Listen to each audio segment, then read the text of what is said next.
afternoon, ladies and gentlemen, and welcome to our webinar about perinatal stem cells.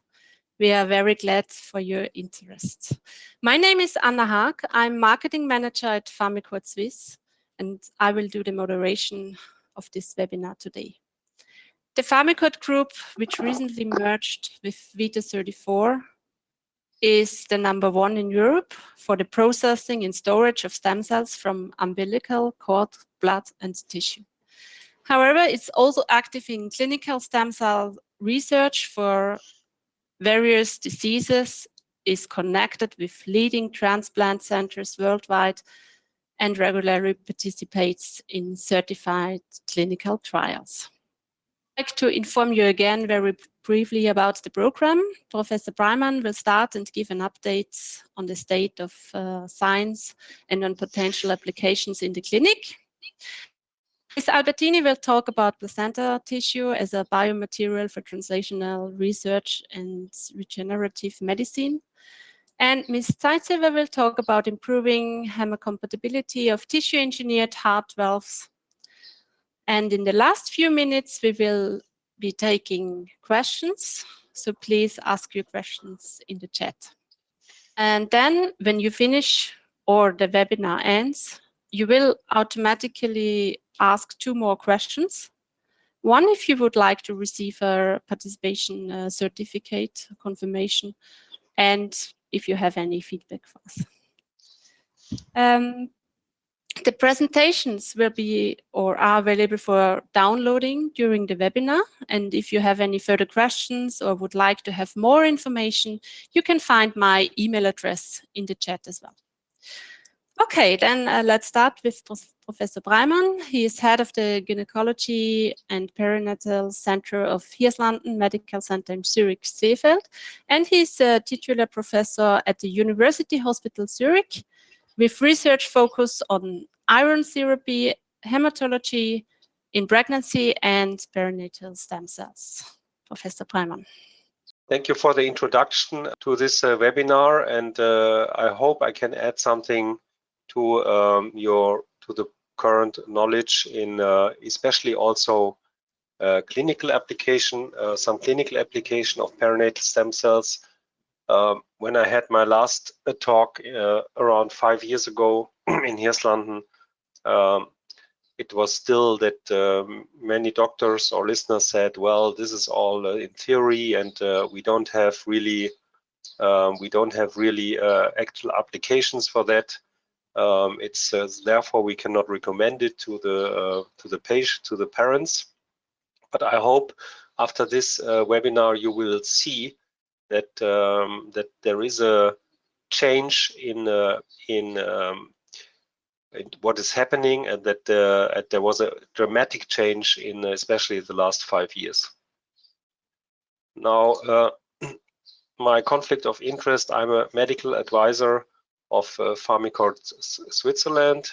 I'm a co-investigator in projects concerning regenerative medicine at the University Hospital and the WIS Translational Center.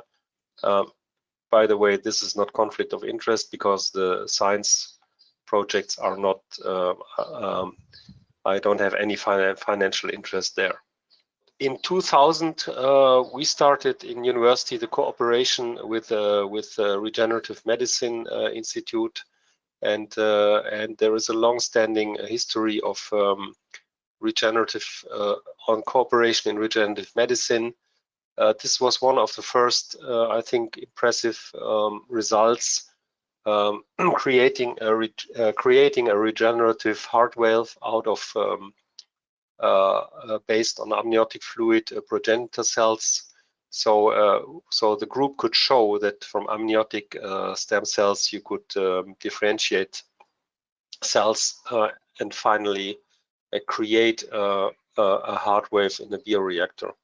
And right now we are also linked to the, as I said before, to the cell and tissue bank of the University of Zurich. We are gathering Wharton's jelly and umbilical cord cells and try to differentiate them and see what we can do with them.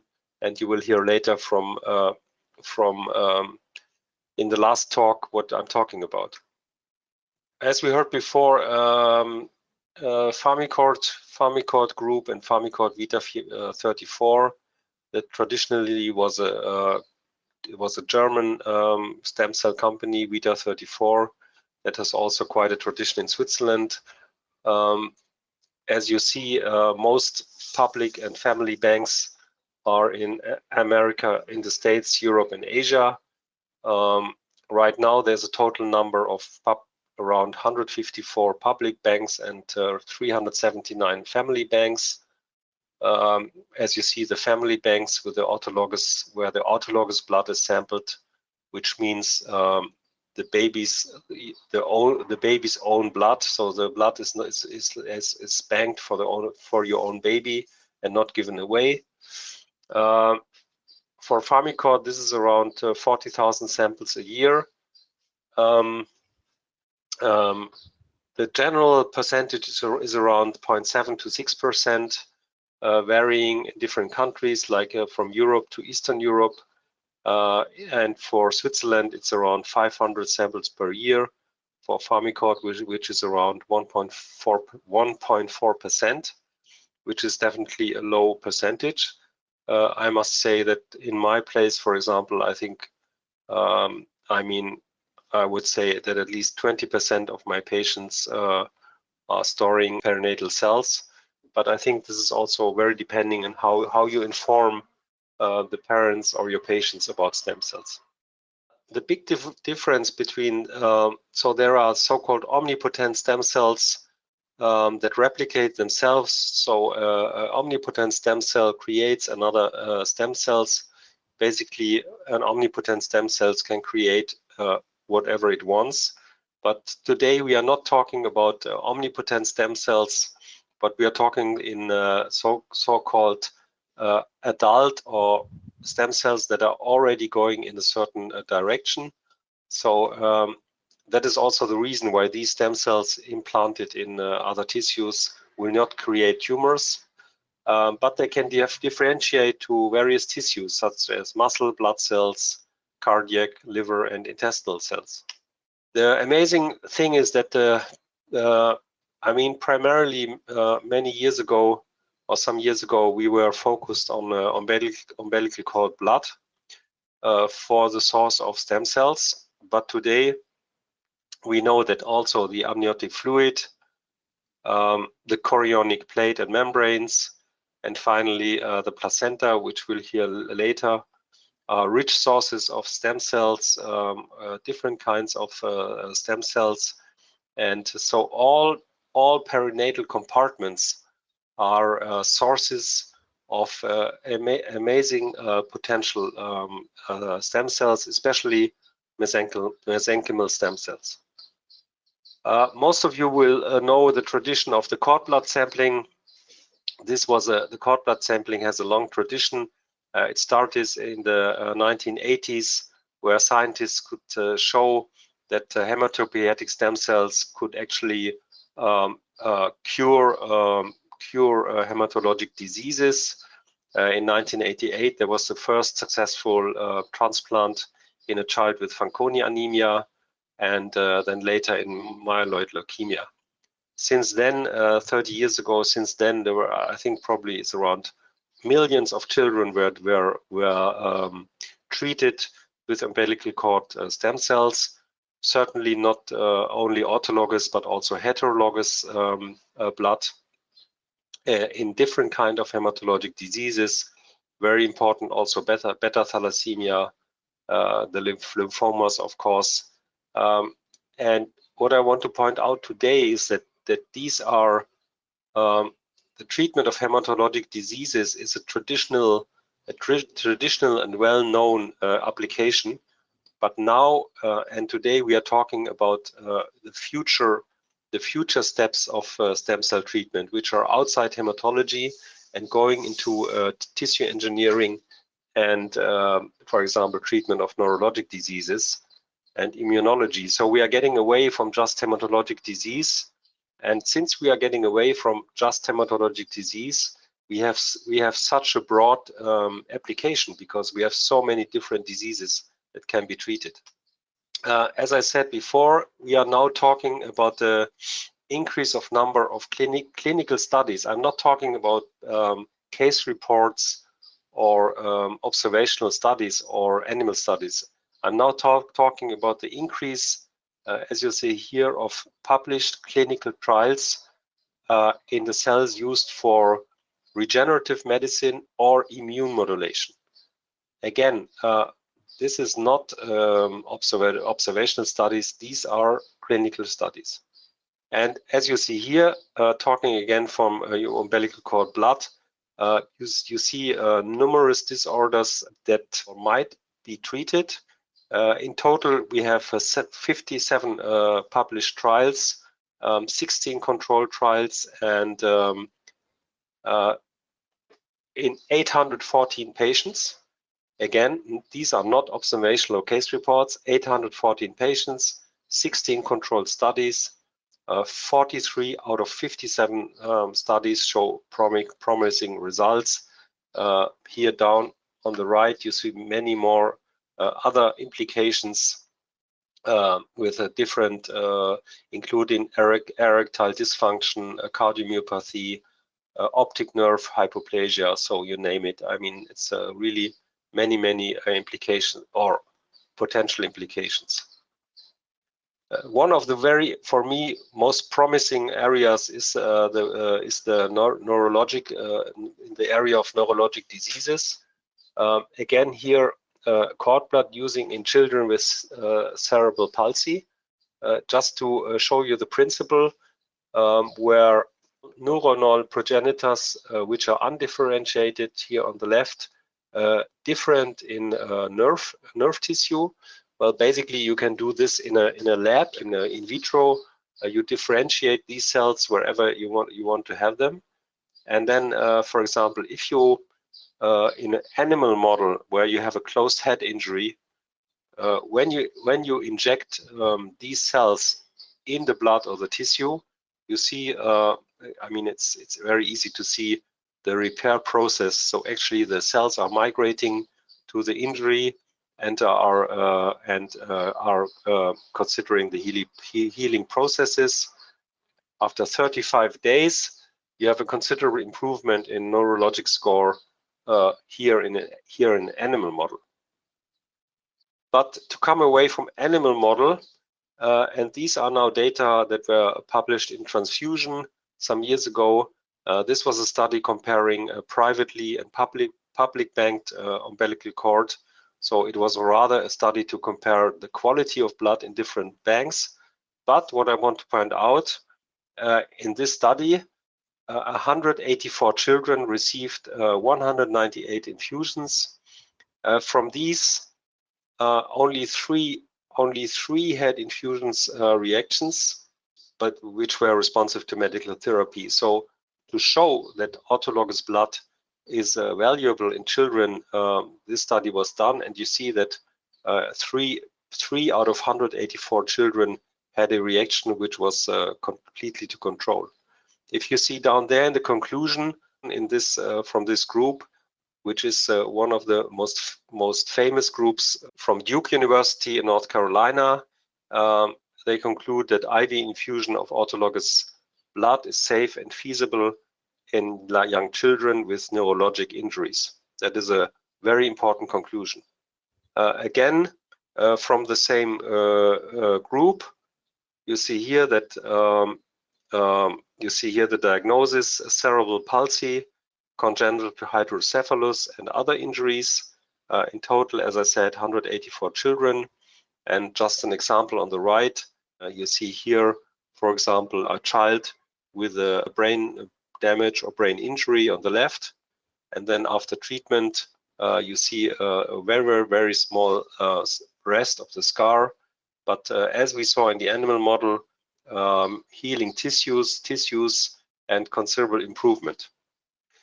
And then the same group added another trial to see the autologous cord blood infusion on motor function and brain connectivity in children with cerebral palsy.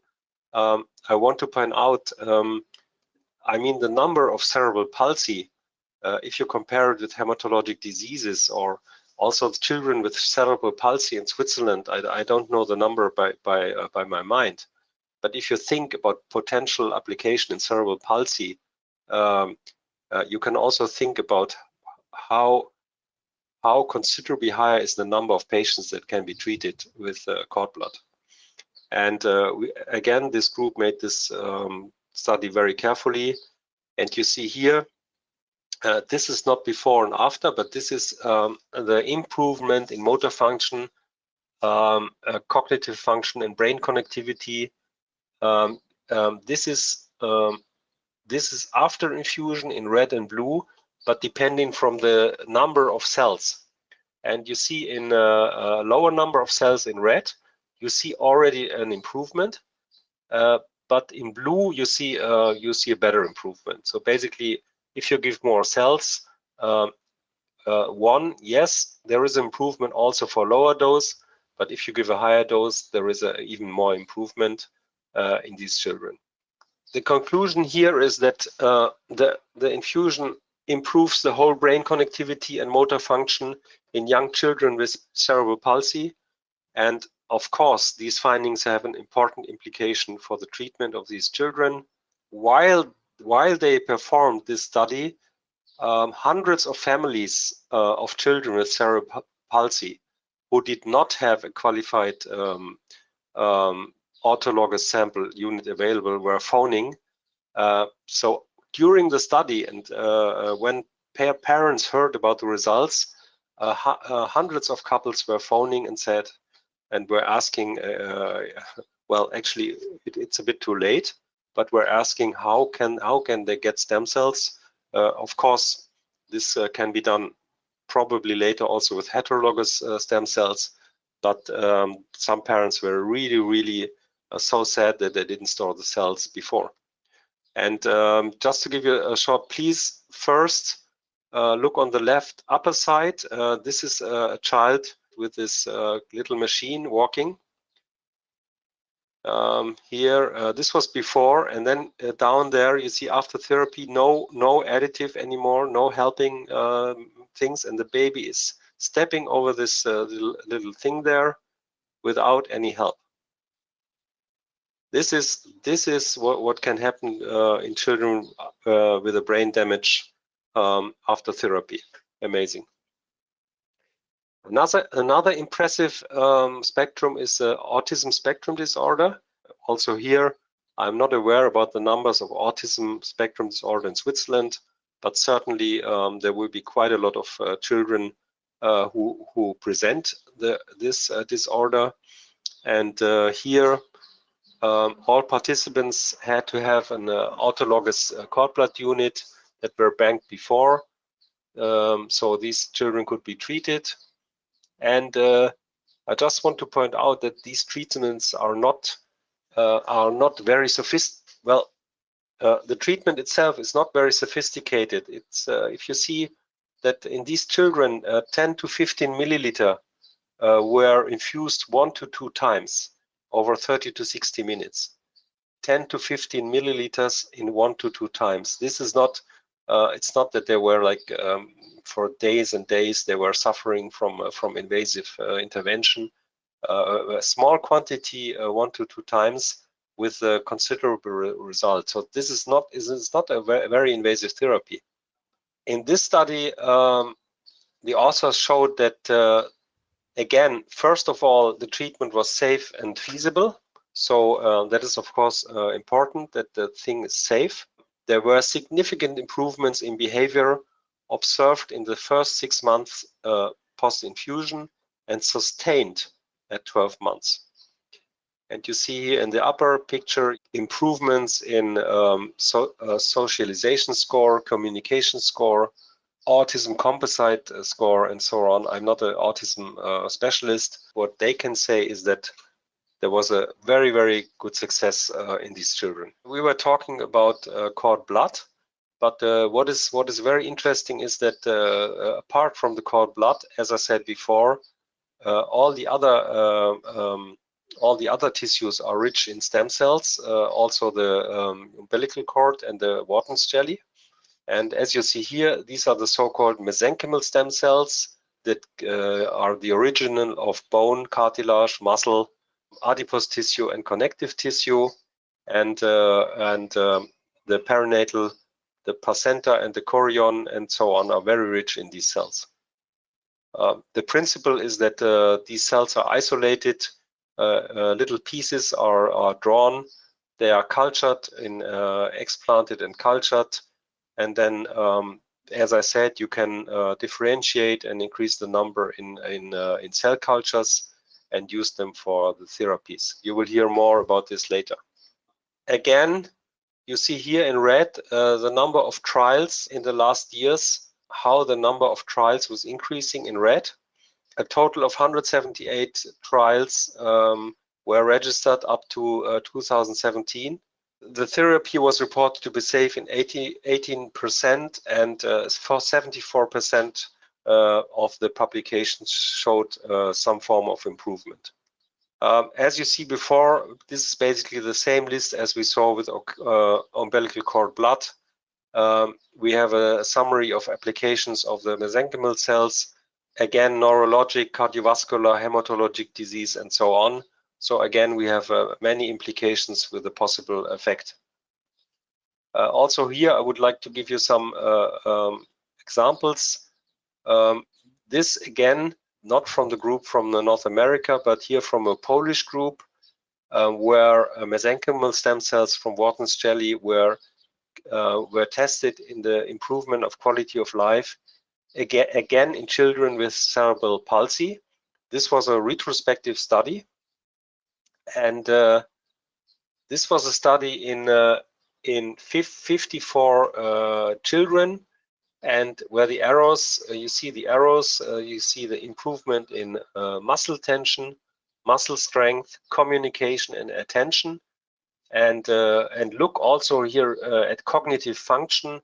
According to this study that was published in Stem Cell International, you have considerable improvement in these parameters after mesenchymal stem cells.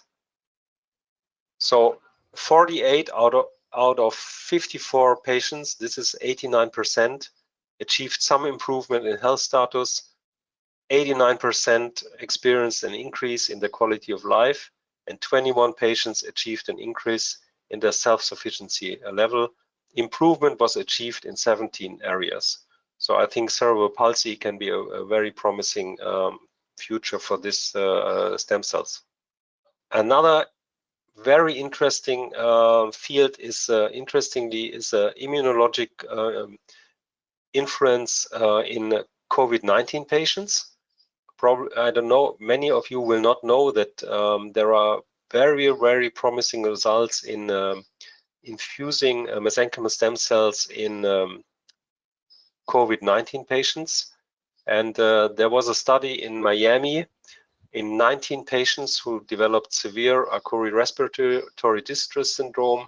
They were randomized 1-to-1 to give mesenchymal stem cells or not. And 31 days after the first infusion, corresponding to 28 days after the last, the patient survival was significantly improved in the mesenchymal cell versus control group. 10 of 11 versus 5 of 12 survived in the mesenchymal stem cell group. This is just one example of, I think by now, around 19 or 20 studies using mesenchymal stem cells in corona disease. It's not the time to explain exactly, but this is due to immunologic actions of the stem cells in the pulmonary tissue, improving inflammatory reactions and improving also interleukin production and stuff like that. It's extremely interesting, and the results are very, very promising. There are other upcoming studies. I don't know if there are some gynecologists among the listeners, but for gynecologists, this is a study from China where patients are randomized in a group that where stem cells are injected into the scar tissue of the cesarean scar to improve or to prevent uterine niche. You might know, or many of you know, that the uterine niche after cesarean is an increasing problem because more and more patients have cesareans, and so we see more and more of the uterine niche. And here, mini doses of stem cells are injected in the scar after suturing, and this is an ongoing study, as I say, with 60 patients per group. And then after 6, 12, and 24 weeks, they will check for uterine niche, scar thickness, scar area, inflammatory markers, and adverse events. So they will assess in ultrasound these parameters, and the study is ongoing. I come to an end, and my conclusion sentences are that, first of all, storing of perinatal stem cells, it is not a must. It's not a must, of course, but it's an ideal option for parents to be. Parents should decide after information and have time for an informed decision, I would say. Perinatal tissues have a unique potential as source of mesenchymal stem cells, as we will see now. These cells have a high potential for differentiation and are normally, of course, not contaminated by virus or bacteria. Clinical studies have increased considerably in the last 5 years, as I showed you. There are promising results in neurology, brain disease, and immunology, and regenerative medicine, as you will see later.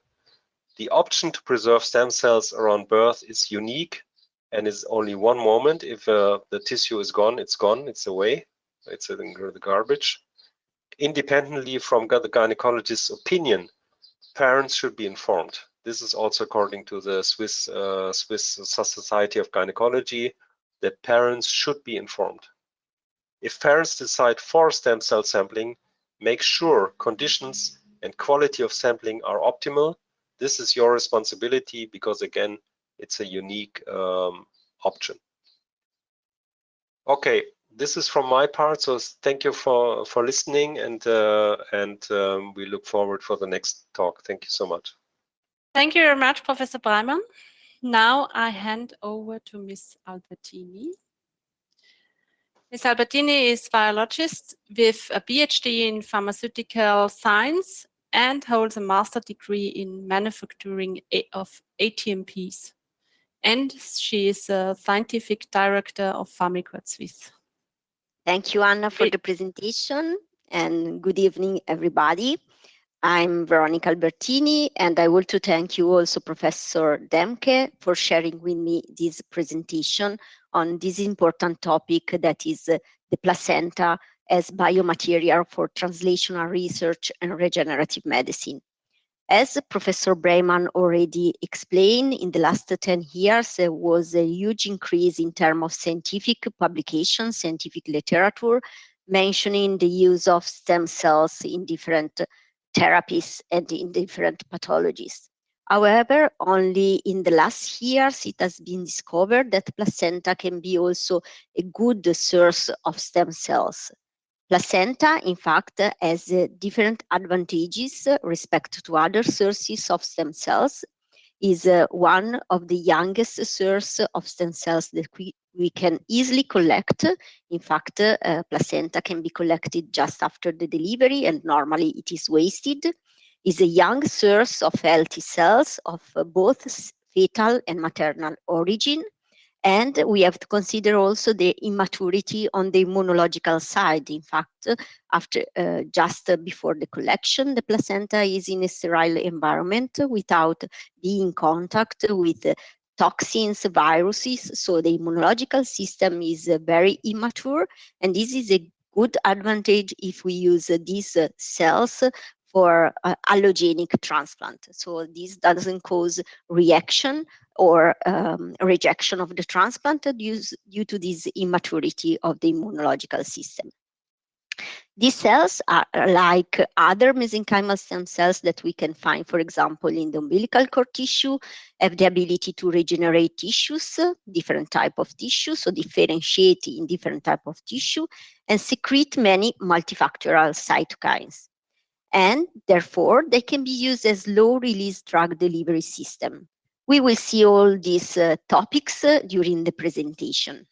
Placenta is only one tissue, but in one tissue we can find a lot of different type of cell subpopulation.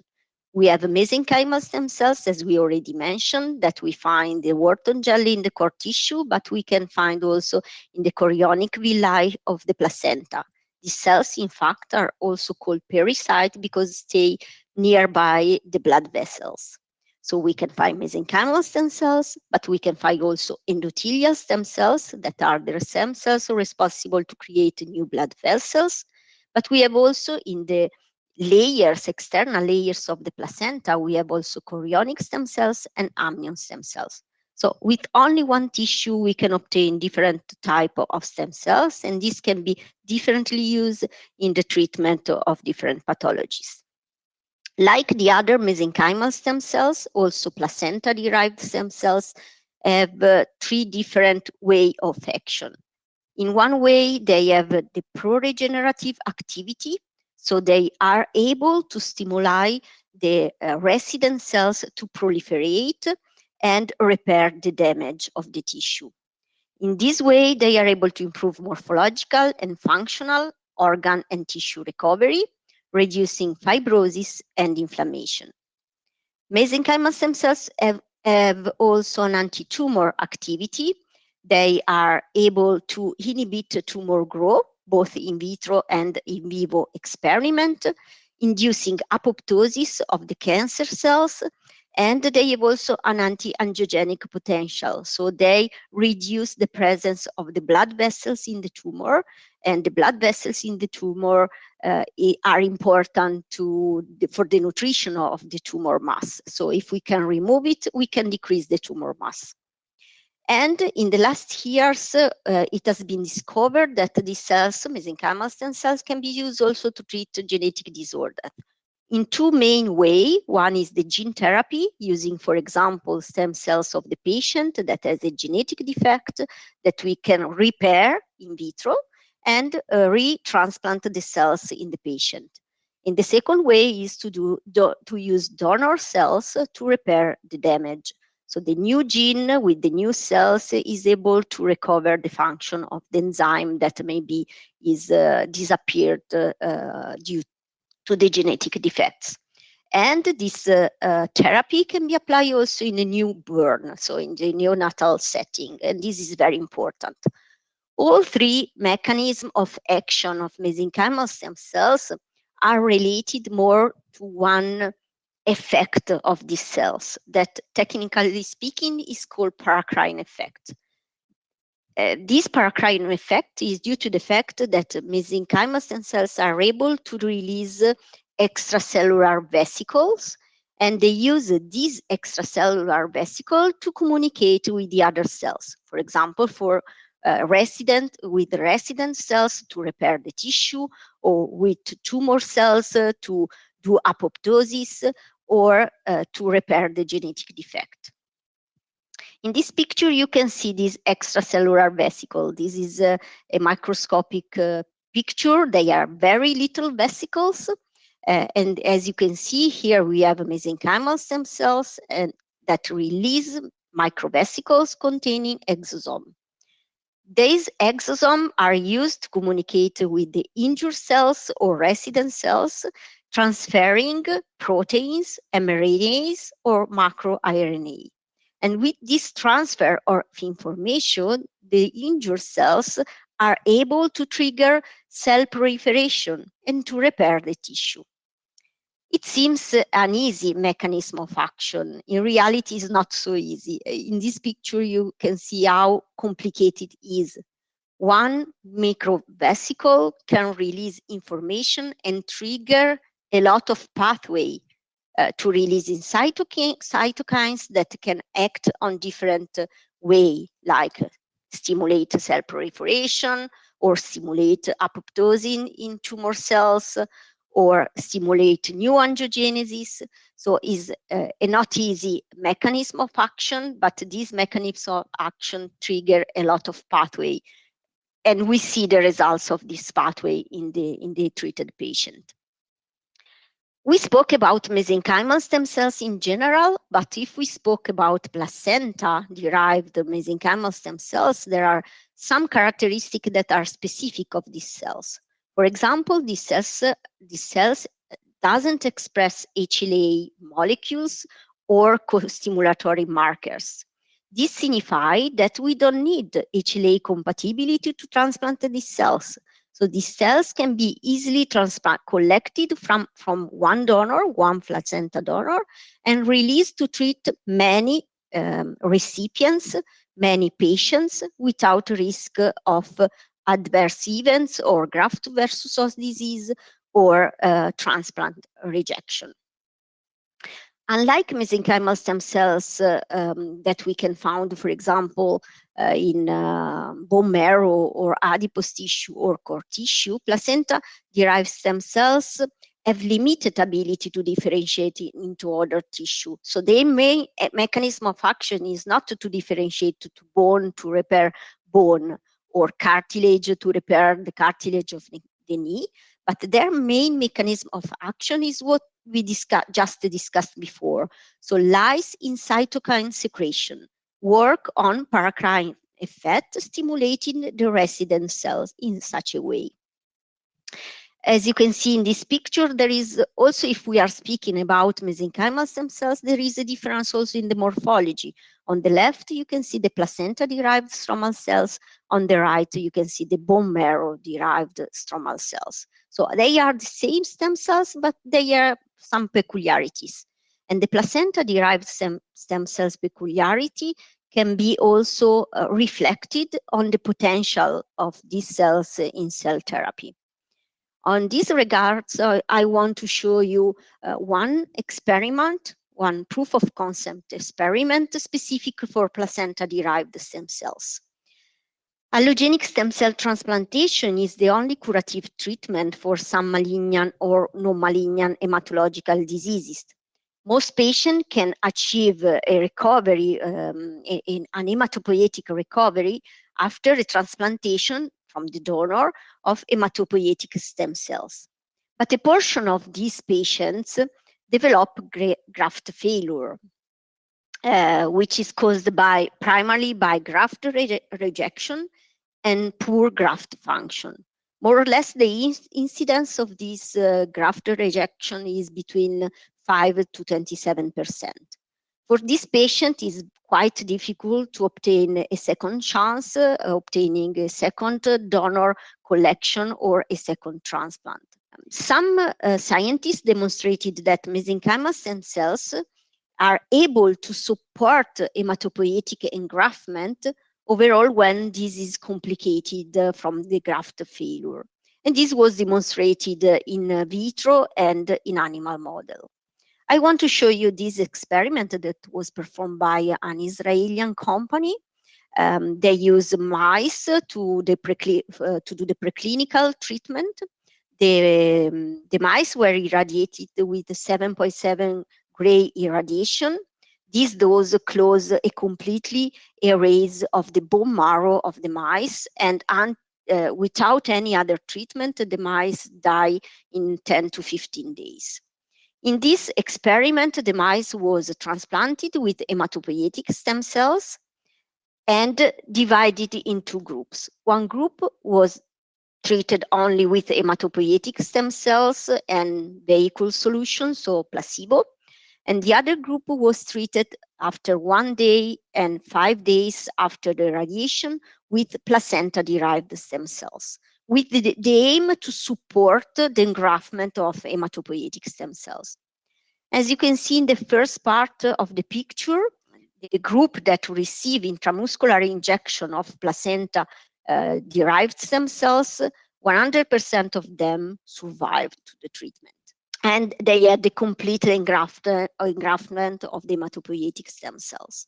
While the group that was treated only with hematopoietic stem cells died on more or less 80%, for more or less 80%. So this is quite similar to the number that I mentioned to you. So 5 to 27% of the patients have this graft failure. As discussed before, one of the main mechanisms of action of these cells is the release of cytokine. In fact, as you can see in the group of the mice treated with placenta-derived stem cells, there is an immediate release of cytokine.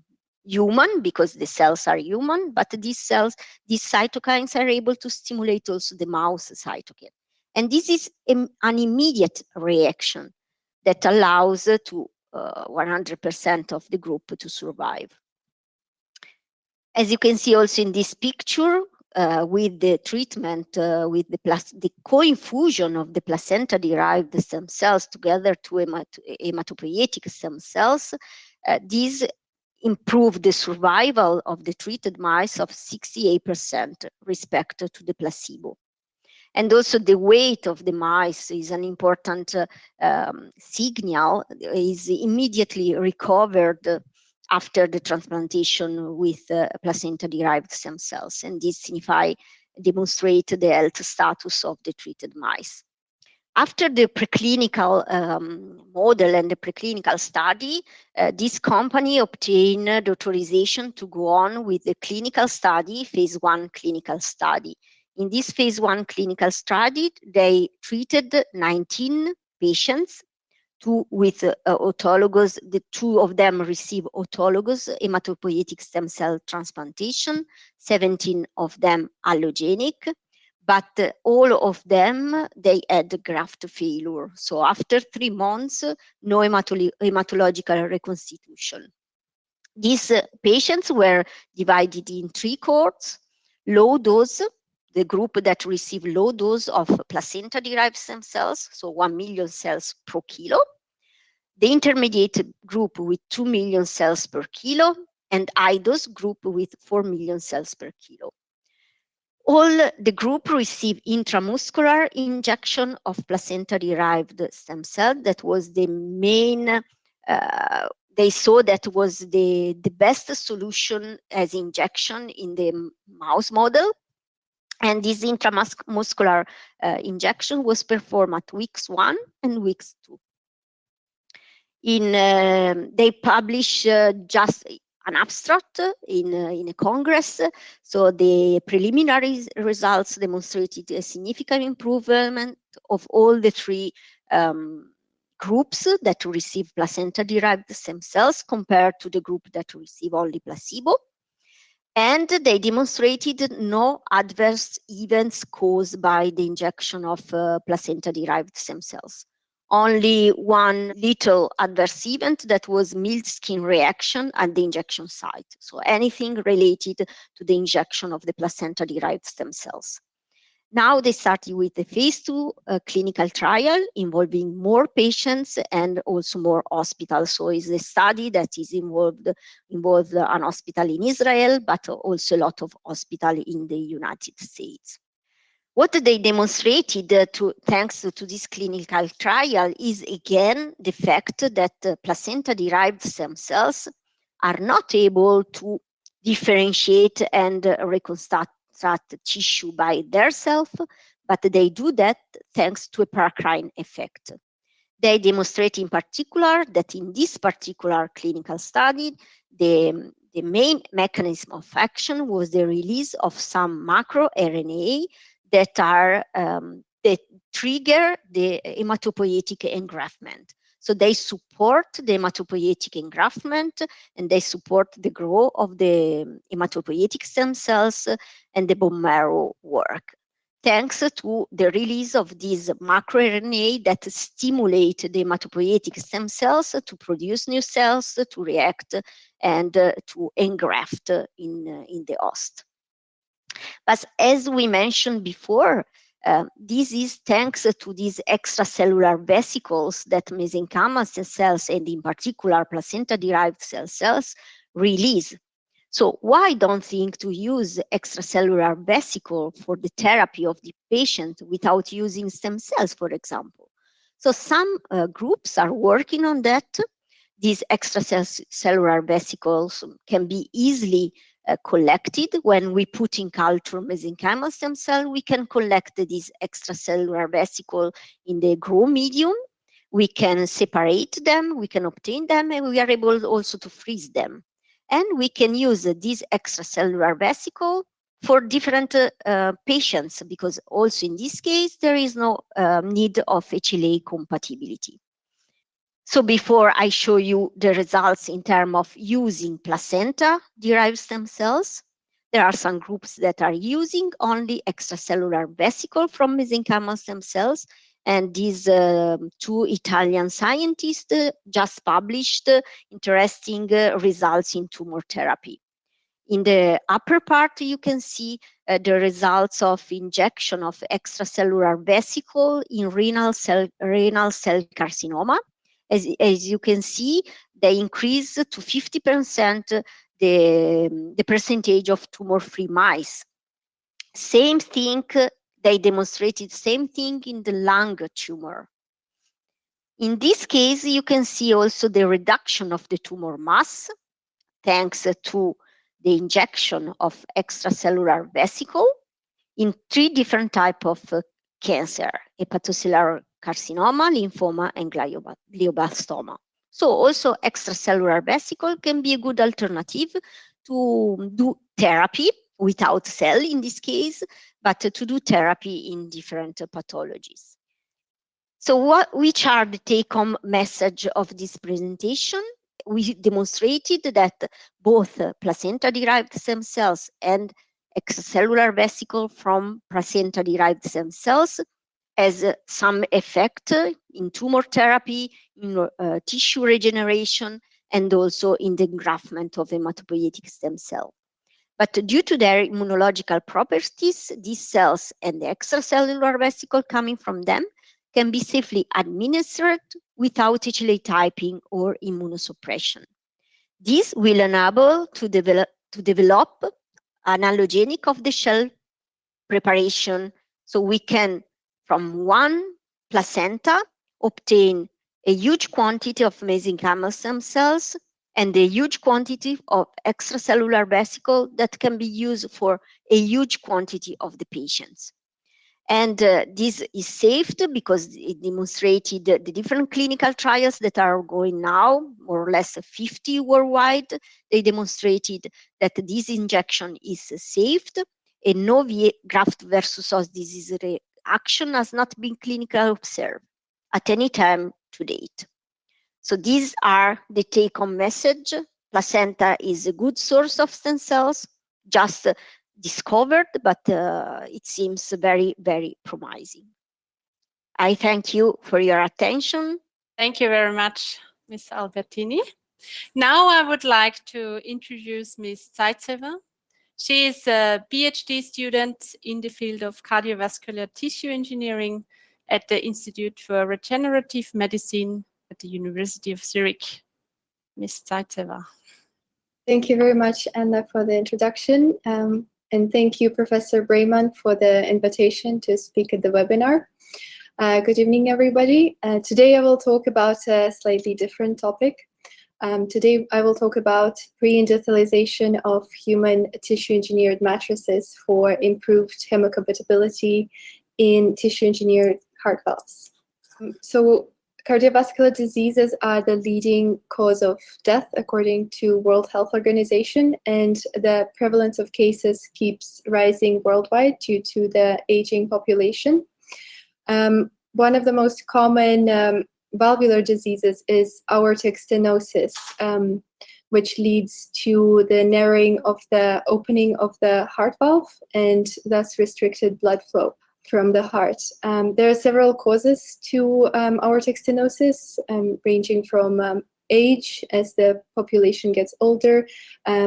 Problems such as calcification lead to aortic stenosis, or alternatively congenital defects or rheumatic fever in the developing world. When left untreated, symptomatic aortic stenosis leads to poor quality of life and prognosis. So currently, the only available therapy for aortic stenosis is interventional therapy. So it would require a heart valve prosthesis. So until recently, surgical aortic valve replacement has been the gold standard, and it used both mechanical or biological prosthesis. However, recently a minimally invasive technique has been developed, is becoming more popular to use, which is called transcatheter aortic valve replacement. However, the currently available treatments have the drawbacks. In the case of the mechanical prosthesis, it is the fact that the patient needs to take anticoagulants for their whole life, and thus it should not be used in athletes or women of childbearing age. And on the other hand, the biological prosthesis, since it is made out of xenogeneic tissue, usually bovine or porcine, it has to be chemically fixed in order to avoid immune reactions. And because of the chemical fixations, it leads to degeneration and calcification and needs to be replaced every 10 or so years. And thus it's not ideal in pediatric patients. So tissue engineering could potentially provide the solution for the drawbacks of the currently used prosthesis and could potentially be the ideal heart valve prosthesis. It would provide the potential to grow and remodel with the patient, which would be optimal for pediatric patients. It would be able to self-repair, it would be hemocompatible, and it would provide lifelong durability. So in our lab, we use an in-situ tissue engineering approach, in which case we develop an implant which is supposedly going to be available off the shelf. It will be biocompatible, and it would rely on the regenerative potential of the host to remodel into the valve. So the strategy that we use is we take allogeneic cells from cell source, we seed them on a scaffold, and then we culture them in a bioreactor for a few weeks until the production of matrix is complete. Then we decellularize the matrix to get rid of the cells, which would otherwise, which could cause an immune reaction. And then in the end, we have a tissue engineered matrix, which is ready to be implanted off the shelf. So there are several strategies to advance the clinical translation of the tissue engineered heart valves. So one of them is computational modeling, and it could be used to predict in vivo remodeling of the tissue engineered heart valves, as there are currently only preclinical studies available in sheep, and so there's limited data available on the hemodynamic performance, and computational modeling could aid in providing us with that data and guiding us into developing a heart valve, tissue engineered heart valve with an optimal shape. So in this study, we have developed a tissue engineered heart valve with computationally inspired design, so with increased belly curvature for optimal coaptation. And it was successfully implanted in sheep and sustained good performance up to a year. Another strategy to advance the tissue engineered matrices to clinics could be to improve hemocompatibility of the matrix. So once the tissue is implanted, there's a coagulation cascade that is activated, which could lead to a formation of a clot.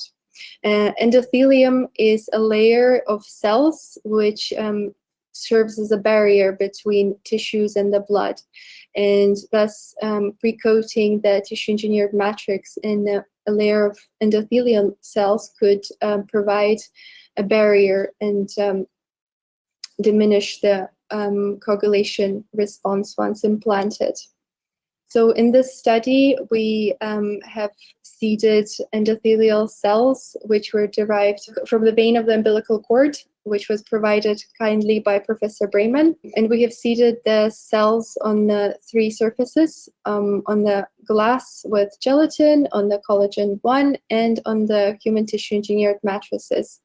And only in the case of human tissue engineered matrices, the cells formed a uniform anisotropic layer, whereas in the collagen and glass coatings, as seen by the stainings, the cells patched and did not form a nice uniform layer. Thus, we could actually prove that the tissue engineered matrices support the adhesion and growth of endothelial cells, which could be very beneficial for in vivo implantation. We have also tested the crimping potential with the endothelial, with the pre-seeded endothelial cells. Crimping is done to before the minimally invasive transcatheter implantation, and the matrices have to undergo a diameter reduction of up to 2.5 times before they're implanted into the host.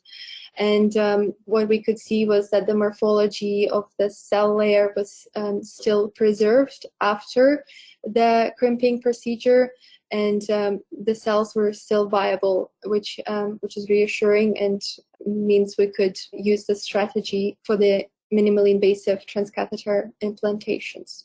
So in the end, the hemocompatibility of the cardiovascular implants, it's still a major clinical challenge. However, tissue engineered matrices could be used hopefully in the future as the promising option to overcome the limitations of the currently used prosthesis. And we have shown that the hemocompatibility profile of the matrices could be enhanced by using endothelial progenitor-based cells in vitro for pre-endothelialization approaches. And hopefully the tissue engineered matrices could be the next generation technology for the development of cardiovascular implants. And with that, I'm at the end, and I would like to thank you for the attention, and would like to thank my institute and also Professor Breymann for the collaboration. Thank you. Thank you very much, Ms. Zaytseva. So now we are coming to the questions. We are slightly over time, but I would still like to add a few minutes very briefly for the questions. So we have actually 2 questions for Professor Breymann. What do you personally recommend to your patients regarding stem cells? And what is the most common misconception of parents regarding stem cell collections? I mean, of course, I'm a bit biased because I'm so impressed, and I'm really following also the development of science in stem cells. But of course, it's completely free to them. I tell them it's like an insurance. You can decide if you want it or not. It's like a health insurance or whatever. You will not know if you can use it. But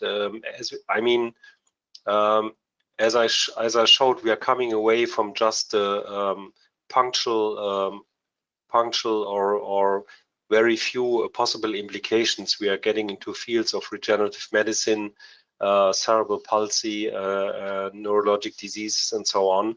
So I tell them, please decide free, but you have to tell them, and this leads me to the second question. You have to tell them that now we are away from just case reports and animal models. So we are really in the clinical and human application.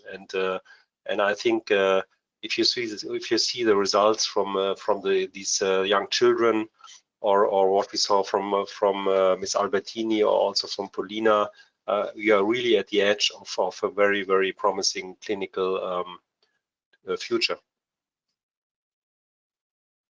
Thank you. Then we have one question for Ms. Albertini. What is the difference between cord tissue and placenta tissue stem cells, and why preserve both tissues? Yes, as already explained before, there are some peculiarities that are particular of placenta-derived mesenchymal stem cells. Also, if the cell type is the same, so mesenchymal stem cells, placenta has some peculiarity that cord tissue doesn't have. And regarding the choice of the parents, if store one or both tissue, is important, in my opinion, to store both tissue, because for safety reasons, there are some situations where the cord tissue is disqualified for lack of material, for insufficient Wharton jelly to extract mesenchymal stem cells. And in this case, if we collect both, we have much more material. And as mentioned, these cells can be used also in the familiar setting. So we need more material to extract more cells and to use these cells for different patients, for different persons in different pathologies. And placenta has also the peculiarity that is more stable respect to the cord tissue, because if you imagine, placenta is covered in this amniotic membrane, and also the stem cells that are inside the placenta are more protected, both in terms of viability of the tissue, but also in terms of contamination or possible contamination from external environment. Thank you. And one last question for Ms. Zaytseva. How do you ensure that the prostheses are not immunogenic and cause adverse immune reaction when implanted? So we decellularize the matrices in order for them to be off the shelf available. And that means we get rid of the cells that produce this extracellular matrix. And by getting rid of the cells, we just have the proteins, so collagens, glycosaminoglycans, and all other proteins, which, since they're produced by cells that were from human source, and the proteins are thus human source derived, and there shouldn't be an immunological reaction. Of course, there will be some, and that's also the strategy that we rely on. It's called in situ tissue engineering. So the idea is to cause an immune reaction for the cells to flow into the implant and remodel and to recognize the implant as its own. But the idea is that the immune reaction is carefully orchestrated and does not lead to a maladaptive remodeling. And that is the issue. That is the question that we're currently studying, on how to orchestrate it carefully, that the immune reaction goes into the direction that we want it to go. Okay, thank you. Thanks again for this exciting presentations for your to the contributors. Yeah, so now we are at the end. You can re-watch this webinar. I will send you the link by email in a few days. Thanks for your attention and have a nice evening. Goodbye.